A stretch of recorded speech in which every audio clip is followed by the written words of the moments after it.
So what is this? What are we even doing here today? So welcome everyone. Welcome everyone. My name is Simon, and I'm a brand strategist from Montreal, and this is my creative outlet. I want to share with you what has been on my mind regarding everything around business strategy, content creation, content economy, the whole shebang. I want to share ideas with you. I want to share what has been happening on Twitter too. I want to share what has been happening in the life of my clients. So this is going to be the gist of the show. It's going to run for about 35 minutes for the first episode because I got a call in 30 minutes. Therefore, we're going to jump right into the content. I'm currently live on Twitch. Let me just share that. Can I share that on Twitter actually? All right. So what I want to talk about today, I have a few topics on my mind, tweets I want to share. First one is the concept, the whole concept around the ROI on attention. And what do I mean by that? Like, the ROI on attention is very important, I think, not only in the creator economy stuff, but like in the business context in general. And I think it's super interesting to consider like the attention that people are gonna give you when you're gonna write stuff online, when you're gonna speak, when you're gonna write stuff like in emails, but it could be on Twitter or Instagram or like any other forms of writing, if you may. And what I find interesting with the concept of the whole attention economy, the attention, like the way people are gonna pay ads to be in front of you to get your attention, like that's a whole concept that's very interesting in business wise, but also marketing and branding wise, because I think there's gonna be a huge shift in the market. There's gonna be a huge shift in the sense that I think people are gonna select what they give their attention to more and more in the future. And the future is now, right? The future is today. So starting today, people are gonna kind of evaluate things like that. And what does that mean for people that are marketing their businesses online? I think it means basically that like that's my perspective, right? So I think it means basically that people are going to choose to block ads, to block stuff that they don't want to see. They're going to be in tighter chambers around the content they want to consume. And I think that's something as a marketer that you need to consider if you are a marketer, but like I am doing marketing for my clients. So I think that's something you need to consider when you're going to promote products or build communities online, is that what's the best value for the community that I want to be in? Therefore, what type of attention do I want from people? Like, is it I want to pop ads in front of them and like burst ads in front of them and be like, hey, buy my thing, or more be like, okay, what can I do to build this community around what I love? So that whole concept is very interesting for me. So the whole concept of ROI on attention. Let me know in the comments if you have any questions around that. I'd be curious to know if you have any questions literally about the whole attention thing from a branding or marketing perspective, because I think it's going to revolutionize the way people create content and where and how they build communities online. So that's very interesting. The second thing that I want to talk about today is that the Shopify current president, Arlie Finkelstein. Oh, I always mess up his name. Sorry, Arlie. Arlie Finkelstein or Stein. I hope I didn't mess it up. So yeah, he bought coffee from me, my Café Foncé, my startup. He bought coffee from me because that's the craziest thing, right? So I was browsing Twitter the other day, like Monday night, and I was like, oh, the Shopify president is like, he posted something around the fact that he's looking for gifts. He's looking for gifts for the holidays, and he want to encourage like Shopify business owners, right? So I was like, I just saw this person selling mugs, and I was like, okay, so what if I just offer him to put my coffee in this mug? That means like just buy that, but like in a clever way. And he bought it actually, and I've shipped the coffee, and I cannot wait to know what he thinks about it. That's gonna be interesting. So that was the highlight of my coffee business little moment there. If I switch topic to I want to talk about like the future of content. Okay, so that's a bit more dense, more dense sec, but I think it's gonna be interesting in the future. Like I said before in the beginning of the show, like about everything regarding the ROI on attention. I think the future of content is gonna be content tailored to a community, in the sense that people are not all. It's gonna be weird because people are not always gonna be trying to sell you something via their communities, but they're gonna try to build a trust relationship and eventually like upsell people on real useful experiences. That's kind of how I see this trend going forward. Like, is the whole content creator economy, they're like, hey, I make content for a living thing. It could be on YouTube, writing newsletters, paid newsletters, or stuff like that. I think people are going to be a lot more willing to spend money for things they value or add value to their lives. Meaning, like, I like I don't know if it's called the freemium model in the content economy sphere or stuff like that, but I think if you like, let's say you produce a PDF, like that's something that I want to make, like as a framework to make XYZ better for the life of the people of your audience. Like, what if at a certain point people are like, hey, this is worth something to me? Like, we've seen this trend with Substack. Like, people are paying to encourage like writers to write content. But what I like about this new kind of model, Patreon too, and Twitter with monetization, like where you can tip people. It's not available, I think, in Canada yet, but I think you guys in the States can, or probably elsewhere in the world. But this concept is very interesting to me because it's looking like, you know what it looks like? It looks like busking, where you are an artist, and if people enjoy what you're doing, you now have the ability to encourage them by offering them little tips. And if you look at it, like before, you had to, when I say before, I mean like from 2010-ish up to 21. I think when you were doing content creation, most ways you could monetize your brands were like by getting brand deals, doing ads on your content. And honestly, no hate against people that are doing that. I might even do myself that someday, but I don't like when you get interrupted in the content consume. Would 100% prefer give like $5 a month, like the whole Twitch model for people, for streamers, like where they get tips sort of thing. Like the way busking works is like you tip people when you enjoy the song you just played. So that's very interesting to me. That's a very cool concept. And I think it's going to go a lot further, because with the separation in the verticals of content creations, meaning like people could be like, they could own like a Facebook group, they could have an online course on Skillshare, they could have a YouTube channel or multiple YouTube channels like I am doing right now, different types of content on them. And people, their fans, they can choose to offer them money. And honestly, if you get like the Kevin Kelly article, it's very interesting. It's about like your 1,000 true fans, and the whole idea is like if 1,000 true fans pay you a certain amount per month, well, you're making the 6 figures easily. But think about it, and like when you get millions and millions of followers, it's kind of insane. It's madness, right? You could, if you get $1 from your millions followers on YouTube, let's just put a number like that, that's $15 million a month to entertain a specific type of niche or community. So this concept is very interesting because I think it's where the productization of oneself or one content is going. You've seen that happening a lot with NFTs. If you don't know what NFTs are, it's basically pictures from digital artists or ways to sell something online attached with the ownership to it. I've just dumbed it down so much, but technically whenever somebody, it's like a free market, like whenever somebody resell the NFT, the original owner keeps getting a bit, let's say, cents. They keep making a little money on the first initial sale of the project, and every time somebody sells it. So that's interesting, and it's a lot more complex than that. I'm not going to go in detail in this show. Well, not right this episode, because I have other topics I want to talk about.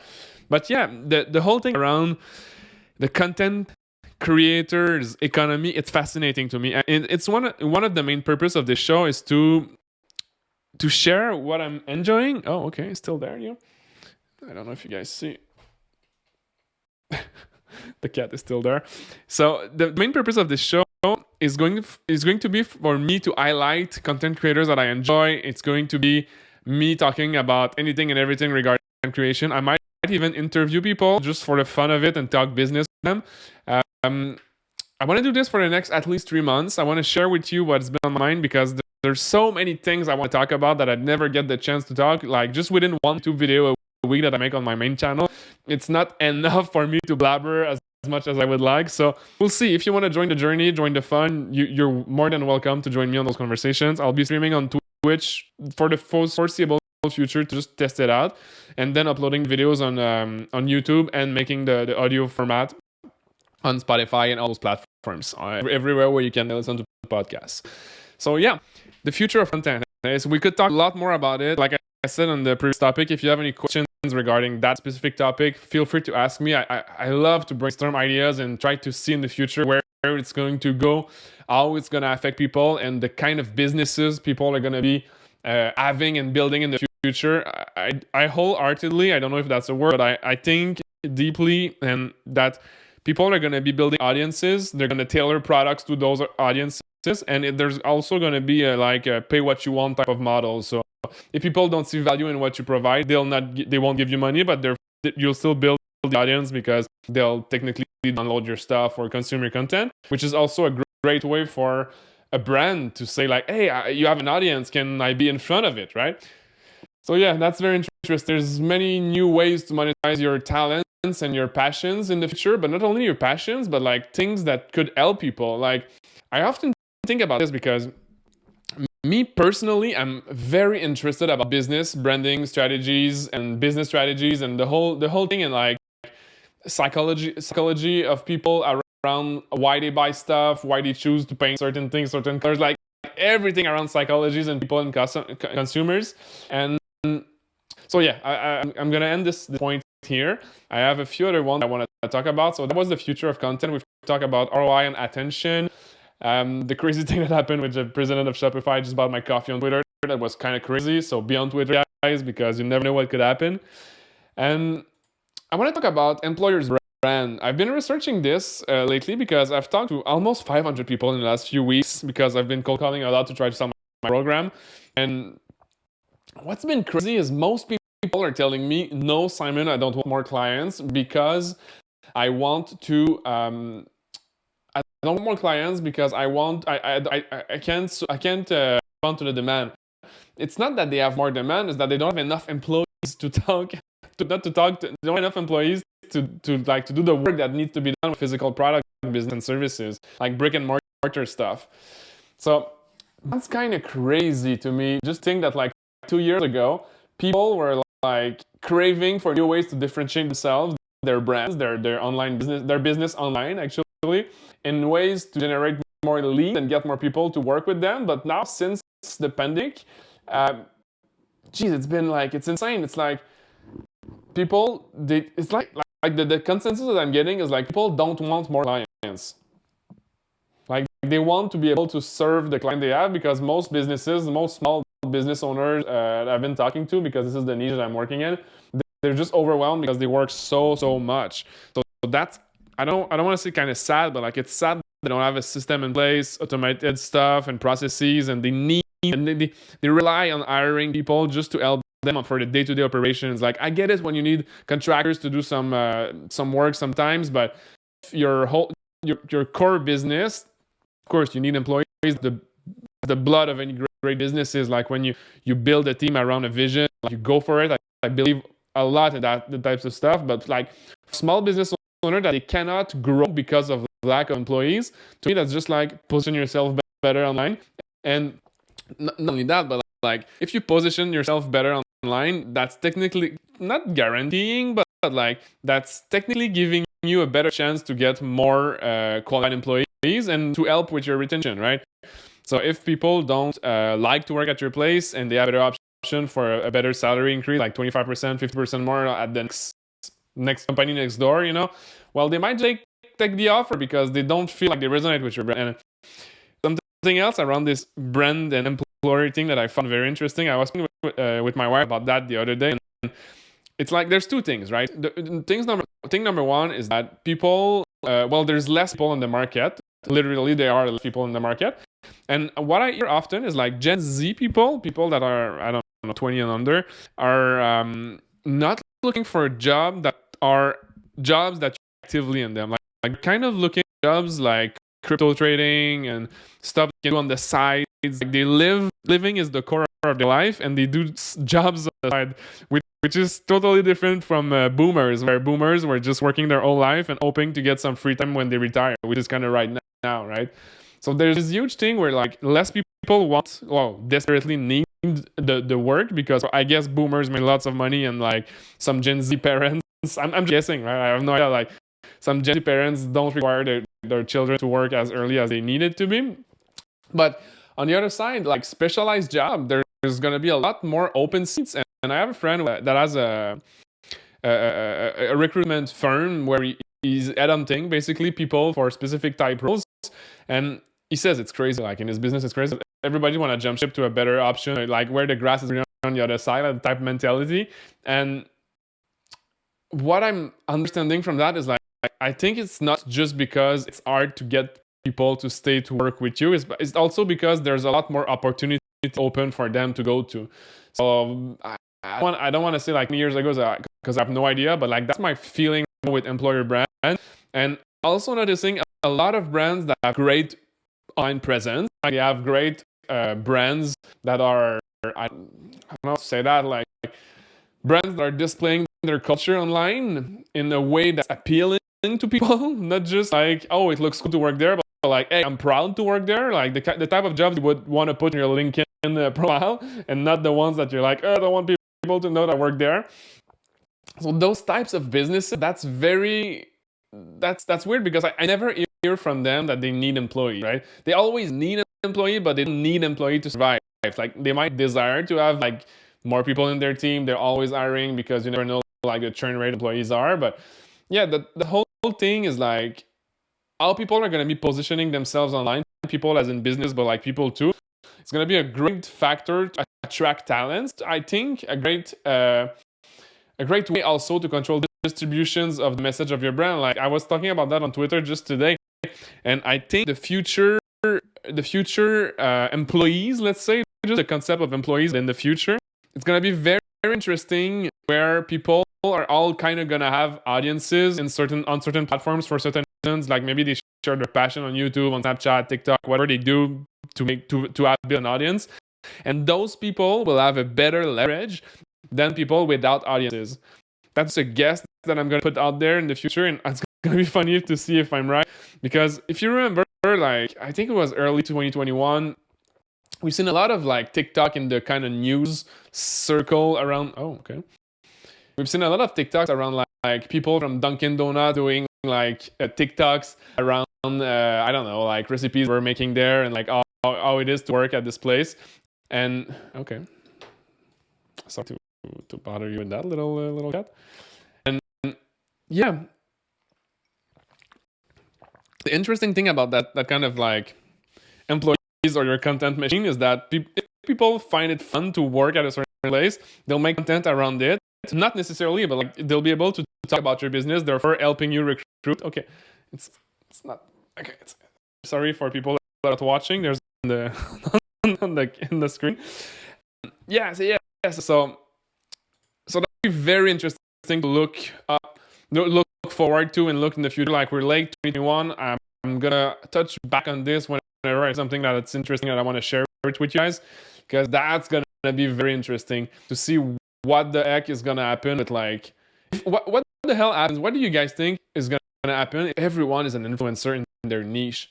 Like it's gonna drive value businesses that are hiring those people. Like I don't know, not necessarily brand ambassadors, but like employees to work that they would want to have. But anyway, that's kind of like a big subject that I would love to talk to someone about and just back and forth bounce some ideas with. That would be interesting.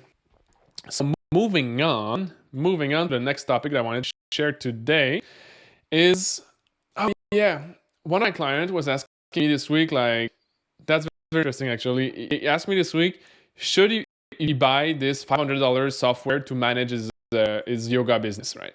So I was like, I don't want you not to do it because clearly that's like a decision you should make.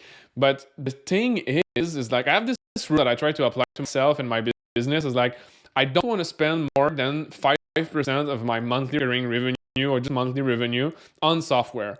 That's a great equalizer, I think, just to put on yourself like as a principle, just a mental model, whatever you want to call it, to not overspend on things that you don't necessarily see the value in the immediate time, like immediate in the short term, if I could say. Why I'm saying that is that oftentimes that kind of like getting an ROI on the as soon as possible is very important. I think in everything you buy early in your start journey, because this student of mine is just starting his yoga practice and it's going super well because he's been in my program and that's been great. And Yeah, so until I think you make a certain amount per month, you don't need the software, quote unquote. I'm doing some air quotes here because you don't need, or I believe you don't need the gadgets to optimize your process. I think you just need clients. You need people to buy your services and that you can generate some word of mouth, either from word of mouth, the organic word of mouth because the product is so good, or from ads, just if you can afford to pay for traffic. Those are the two things I want to focus before, let's say, I'm just going to throw this out there, but like your first 10K per month, 10K revenue per month. Because under that, I don't know where you guys live in the world, but like in Quebec, Canada, Montreal, like unless you make at least 60, 75K a year, like you have a lot of like extra disposable income, right? You might a little bit save the side, but like depending on your structure, if you're a freelancer or if you're a business owner, or if you're an employee, like there might be some benefits on either side. You might want to save money instead of reinvesting stuff in your side projects. So whatever your situation is, I think under 60-ish K per year, you don't have a lot of disposable income to just try to improve little parts, let's say, of your side hustle or your business if you're a business owner, because you need to get a salary to eat even though you're a business owner, right? Unless you have like stock somewhere that you just check out every now and then, like that's mostly unlikely, right? So where was I gonna go with that? Like with the story. So that's the advice I gave him. Like, do not spend more than 5% of your monthly recurring expenses, like little new things that you want to try. And I think if your software is costing you 25% of your monthly income at the moment, it's just gonna be harder because you're gonna be trying to sell to make up that that kind of expense, that monthly expense that did not pay for itself yet. So if you can't make your money back ASAP with this platform / initiative that you want to make, I think it's just dangerous because you're gonna reduce your lifespan as a business owner. Not your lifespan as in like your business is gonna fail, but like, cash is literally blood for your business. Unless you fund it, you're gonna be bootstrapped, right? So you get cash, loans, or you're bootstrapped. And if you're bootstrapped, that's what I told him. Like he is bootstrapped. He only has another job that he does just to meet ends. But when you're bootstrapped, like spend as little as possible in order to just stay in the game the longest as possible. Like that's the whole point, right?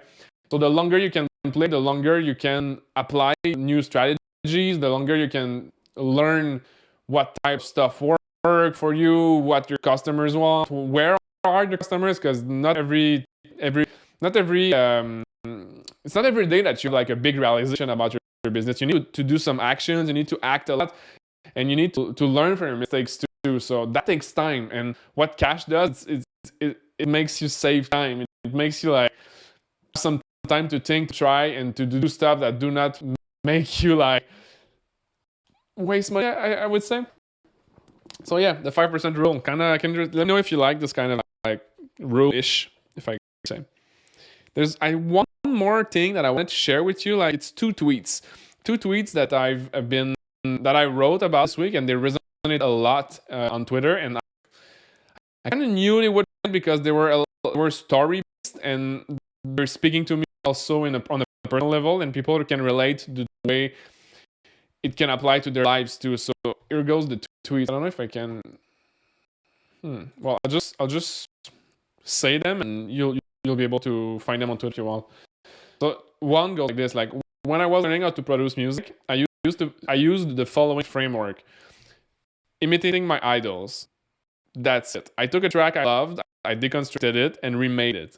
The same can be said for business. And people started to say like, oh yeah, it applies to parenthood too, applies to my personal life, it applies to everything, right? So the idea is that if you want to get to somewhere, it's just a way to say that like, look at your idols, look how they got to where they got, not necessarily what they are doing now, but like how they got to where they are today, and see if you can try to like emulate the way there.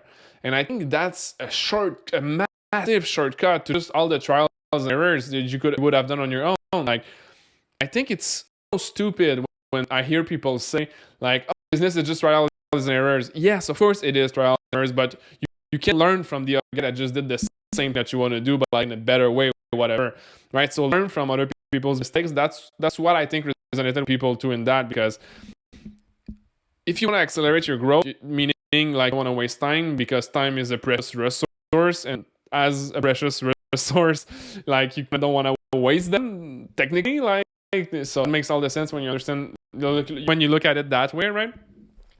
So that was the tweet. That was the first tweet. The second tweet is about a book I'm reading right now.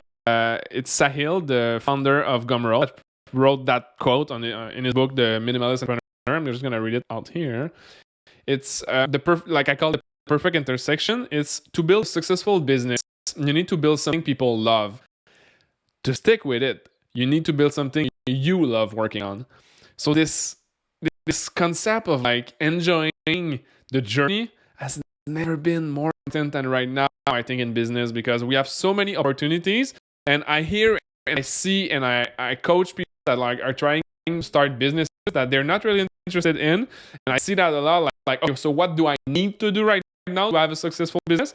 But the reality is like you don't need, well, you can if you want, like I'm not gonna prevent you from starting a quote unquote successful business, but I think if you enjoy the work you are doing at business, it's gonna be a lot more fun. And we often hear that quote, I think, is like you must enjoy the journey, but I don't necessarily agree about that.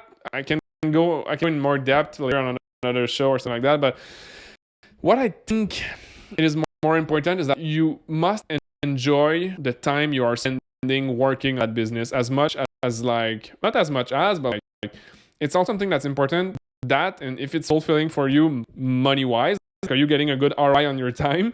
Are you getting a good return investment on your time and on your fulfillment aspect? Because there's this great book from Dr. Viktor Frankl. I highly recommend that everybody that just are for a meaning in their life, they would want to like read on. He says that basically there's no meaning to life. None. So, but it goes a lot further than that. It's like, considering that there's no meaning to life, and like people make their own meaning, yeah. That just tells me and makes me feel like sometimes that when you work on something that you're not passionate about, it's not. I'm not saying like follow your passion or you're gonna regret your life. I'm just saying, if you don't find joy in the process of doing the work you are doing for the reason you are doing them, like it could be short-term gains, long-term gains, legacy, any reason, as long as like you're self-aware enough to know what like you personally want to do. I think it's important to both, like Sale said, like have something that people need if you want to have success in it, but you also need to love it, to love the work that you're doing in it if you want to keep doing it for the long term. Because I have to say, like, if you play a long game, you'll win by default, because most people are not playing the long game. So that's a great little nugget of knowledge that just resonated a lot with me too. Okay, and something else that I want to share with, I have so many things that I want to talk about though. So I have this new obsession with copywriting, sales copywriting especially, because I'm trying to, sorry about that, the mic, I just unplugged the mic accidentally. So I'm trying to run ads right now. I want to start doing ads. It's the first time in 5 years in my branding career and consulting career that I want to do ads for a product that I'm selling, because before I didn't need to run ads for myself. I had 10 clients a year, they renewed, and like was that. But now when I do ads, because I want to scale my practice, and it's fascinating because ads makes the reality so brutally honest with you, because you put content in front of people on Facebook or Google, whatever, mostly on Facebook right now that I'm trying, and if it doesn't resonate with them, they will click. If they don't click, you just have been told by Facebook that your ad sucks, right? So I've been like, oh shit, I got a few clicks, I got a good CTR, CC, but cost per click and click-through rate, but I didn't convert and was offering people that ads, right? So that was interesting. It told me that like I did not understand how to convey the right message to put people in a funnel to just do whatever I had like as the next step, right? So that was very interesting. That was like a learning moment. So I've been learning on hold up. I'm studying ads. There's this book that I'm showing on the screen right now. It's this book will teach you how to write better by Neville. I love this book. It's a short book. It's a few chapters, but like each chapter is like a step that you, like a Lego block you put in your head, and you just apply that thing. You learn some like, is it better to short or long copy, and the reasons why like the strategy behind that is like copy is fine when you sell something that's $20, but longer copy is like it's more useful when you're trying to sell something that's more expensive. So this kind of stuff, that's very interesting. And I've been literally obsessed about copywriting for a few weeks, and I've been doing a daily practice. I've been writing ads every day for the past week and a half. That I want to write one ad angle a day using the framework, the AIDA framework he taught in this book, and it's been fun. It's been nice, and I've been noticing that like the way that I write in this framework that he teaches, Neville, has improved my not retention, like has improved the way my storytelling is being expressed, if I can say that in large terms like that, because every time I write an angle, it's for a specific problem. Like I said, I almost talked with 500 people in the last few weeks, and they all had a problem that I could not identify or relate to it because I didn't know it before. So now I know all the problems they were facing, and I'm going to try to answer them with the copy I'm going to make. So I want to relaunch my ads. So that's why I've been studying copywriting. That's been very nice, very fun to do. And it's basically like you plus the book, you got right there. That's funny. And yes, it's been my new session. There's also this quote, well, not this quote necessarily, but like this book from Derek Sivers. I don't know if you guys know him, but Derek Sivers has been one of my favorite authors like forever. I first discovered on Tim Ferriss like a few years ago, and I've read all his books multiple times, especially Hell Yeah or No. Hell Yeah or No is a book about, I think, well, I see it as a mental model into decision making in business and life in general, and like it makes you bring your perspective to see things differently when necessary. That's how I would summarize it. And I reread it recently, and it was mind-blowing. And the one thing that I got out of it in my particular like life right now that's been useful to me has been the fact that you need to nurture longer attention span to enjoy and not stress in the day-to-day. And yeah, exercise for that. And I'll leave the show. I'll end the show with this. Is like plan your life in 10 years buckets. So every 10 years it could be from 20, like from 25 to 35 to 45, like that. And you plan your life in 10 years buckets, and I'm gonna do one big fun project in that time span, and it just expands your perception of time, because I was doing this exercise, and like at 45 I was like I have no idea what else I'm gonna do for the next 45 years of my life, assuming I live until 90, right? So that was like, oh shit, so that means that like I have a lot more time than I feel that I do right now. So it just like de-stressed me a lot. I think it would de-stress a lot too. Thank you guys for being with me today and listening to the first episode of this rambling show. We'll be doing a lot of stuff in this show. I'll be analyzing brands. I'll add segments that you guys like. I'll try to do stories from my consulting business that I've taught to people, tips that I've taught people, and what I've learned this past week whenever you're going to see the show. So this is going to live every Saturday, only every Saturday morning. I'll try to make it a habit to just post it every Saturday and record it Fridays or something like that. And yeah, I'll see you guys next week and on Shopify. Oh, no, I don't want to buy.